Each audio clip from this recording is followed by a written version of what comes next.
ქალბატონი ქეთი თვითონ წარსდგება, ალბათ უმეტესი თქვენთაგანი იცნობთ მას, მაგრამ მე სურვილი მაქვს, რომ თვითონ მოგვახსენოს მოკლედ თავის შესახებ და დავიწყოთ ჩვენი სალონური შეხვედრა. კი, რა თქმა უნდა. დიდი მადლობა.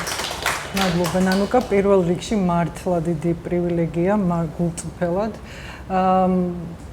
ქართველ ქალებთან ახალგაზრდა ქალბატონებთან მიწევს პირველად აი ამ ხელა აუდიტორიასთან შეხვედრა, ასე რომ ვთქვათ, ანუ ამ ფორმატში რომ დიდხანს მაქვს საშუალება რომ ვისაუბრო და განვიხილო ბევრი საკითხი, ხო, გვაქვს რეალურად დროის თვალსაზრისით ამისი შესაძლებლობა. პირველ რიგში ნანუკას მადლობა რომ ეს დააორგანიზა და შეძლო რომ შევკრებილიყავით და გქონოდა აი ამ სახის საუბრის შესაძლებლობა. მადლობა, ნამდვილად ძალიან შთამბეჭდავი გზა, პროფესიული გზა, ჩემზე დიდი შთაბეჭდილება დატოვა ნამდვილად ნანუკა და ძალიან მიხარია რომ აქაც ამერიკის შეერთებულ შტატებში გაქვს იმის საშუალება რომ აი ესე წინ წახვიდე, კი, პროფესიულად ძალიან მნიშვნელოვანია ეს და ჩვენს ჯანმრთელობაზე ეს აისახება ყოველთვის რამდენად ვართ პროფესიულად თავისუფლად კარგად ვგრძნობთ თავს, ეს ნამდვილად მნიშვნელოვანია. ამიტომ ძალიან მიხარია და ძალიან დიდი შთაბეჭდილება დატოვა ამენ ჩემზე. რაც შეეხება ჩემს მოკლედ გეტყვით, ჩემს შესახებ მე ვარ ბევრი მიცნობს რომ და ვარ ზოგადი პროფილის ექიმი ვარ განათლებით, თუმცა ვარ ინტეგრაციული და ფუნქციური მედიცინის სპეციალისტი. მაქვს დიდი გამოცდილება ინტეგრაციული მედიცინაში, აუცილებლად დავხსნი რას ნიშნავს ინტეგრაციული მედიცინა და ასევე ფუნქციური მედიცინა. მე 1999 წლიდან ვმუშაობ საქართველოს ფარგლებს გარეთ, არასდროს მიმუშავია საქართველოში, როგორც დავამთავრე საქართველოში თბილისის სახელმწიფო სამედიცინო უნივერსიტეტი და ოჯახით წავედი საცხოვრებლად პორტუგალიაში და მას შემდეგ ცხოვრობდი 16 წელი ცხოვრობდი პორტუგალიაში. იქ შედგა ჩემი კარიერა როგორც პროფესიონალის და მივიღე კიდევ ხელახალ სხვა, როგორც ხდება ხოლმე განათლება, ტრენინგები გავიარე თუ და რეზიდენტურა და ასე შემდეგ და მე უკვე შევძელი რომ ჩემი პრაქტიკა დამეფუძნებინა და გამეხსნა კლინიკა და ეს კლინიკა იყო სწორედ ინტეგრაციული მედიცინის კლინიკა. რას ნიშნავს ინტეგრაციული მედიცინა? ეს არის ტრადიციული მედიცინის და ალტერნატიული მეთოდების მედიცინის ერთობლიობა. და ეს ითვალისწინებს ცხოვრების სტილის ცვლილებებს, ითვალისწინებს იმას, რაც ვთქვათ, მე როგორც ექიმს ჩემი კლასიკური სამედიცინო განათლების დროს არ მისწავლია დაავადებების მართვასთან დაკავშირებით თუ დაავადებების მკურნალობასთან დაკავშირებით.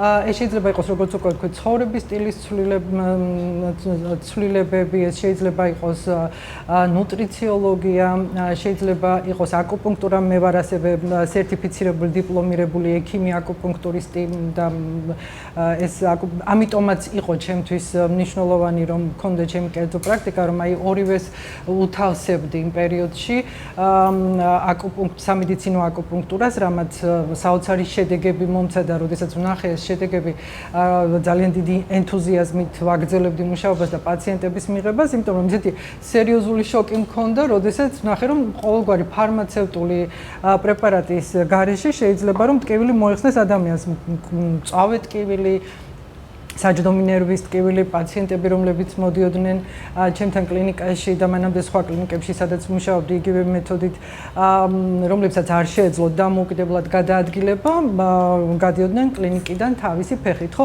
ანუ ეს ეფექტი ჰქონდა ამ მედიცინას, რომელსაც არ ვიცნობდი მანამდე, თუმცა მქონდა სამედიცინო უნივერსიტეტის ბოლო კურსზე გავიარე, სხვათა შორის თბილისში იყო ესეთი სუჯუკ აკუპუნქტურის კურსი, ძალიან მოკლე საბაზისო სასერტიფიკატო კურსი, თუმცა ეს იყო ცოტა განსხვავებული და ძალიან საბაზისო განათლება ამ არეაში, ხო?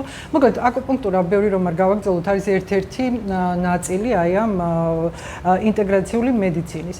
თუმცა, ანუ ინტეგრაციული მედიცინა მოიცავს აი ამ საკვებდანამატებს, ნუტრიციოლოგიას, მოიცავს როგორც უკვე ვთქვი, ცხოვრების სტილის მედიცინას, ირიდიოლოგიას, ანუ თვალისზე დაკვირვებით ხდება დიაგნოსტირება და მკურნალობა, თუმცა ეს არ მაქვს ამაში არანაირი კომპეტენცია. უბრალოდ ბევრი სახის მეთოდია აი ამ რომელიც შეიძლება ინტეგრაციულ მედიცინად, რომელიც შეიძლება იყოს წარმოადგენდეს ინტეგრაციულ მედიცინას, ხო? თუმცა მე მას შემდეგ რაც პორტუგალიდან მომიწია, შემდეგ ამერიკის შეერთებულ შტატებში გადმოსვლა საცხოვრებლად და პროფესიულად მომიწია ჩემი კარიერის აქ გაგრძელება, რა თქმა უნდა. აქ უკვე როგორც ექიმ აკუპუნქტურის, ანუ ჩემი კლინიკა იყო როგორც სამედიცინო აკუპუნქტურის, ასევე შინაგანი ზოგადი პროფილის კლინიკა და პირველადი სამედიცინო მომსახურების კლინიკა. თუმცა აქ სხვა არ არის მეორედ, რა თქმა უნდა, ემიგრაციაში უნდა ხელახლა მოახდინო ადაპტირება იმ რეალობაზე, რაც გაქვს როგორც პროფესიონალს და რეალურად მე რაღაც პერიოდი მქონდა წყვეტა და ვიყავი ძირითადად ორიენტირებული კლასიკურ მედიცინაზე და კლასიკურ მედიცინაში ტრენინგების გავლაზე თუ ფელოშიპების გავლაზე და აი შემდეგ უკვე ბევრი რამ შეიცვალა ამ ხნის განმავლობაში და რაც ვნახე რეალურად და რაც მუშაობდა ამ არეაში ინტეგრაციულ მედიცინაში კარგად ეს იყო რეალურად შედეგები ჰქონდათ სპეციალისტებს ეს იყო ფუნქციური მედიცინა. აი ფუნქციური მედიცინა ძალიან მნიშვნელოვანი რეალურად ეს არის რისი სპეციალისტის მე ვარ და ვარ სერტიფიცირებული ფუნქციური მედიცინის ინსტიტუტის მიერ რომელიც მიჩნეულია ოქროს სტანდარტად საერთაშორისო მასშტაბით ფუნქციური მედიცინაში და ეს არის ის რაც ასევე ფუნქციური მედიცინა არის მედიცინის პრაქტიკის მოდელი, ასე რომ ვთქვათ, იმის ნაცვლად, რომ ჩვეულებრივი მედიცინა, რა თქმა უნდა, კლასიკური მედიცინის ნაწილი, უბრალოდ ფუნქციური მედიცინის სპეციალისტები სხვანაირად ხედავენ პრობლემას, სხვანაირად მკურნალობენ, სხვანაირად ახდენენ დაავადებების პრევენციას და ეს არის ძირეულ მიზეზზე ორიენტირება, ანუ სიმპტომების მკურნალობის ნაცვლად მე მაგალითად ვეძებ პრობლემის ძირეულ მიზეზს და ასევე სისტემების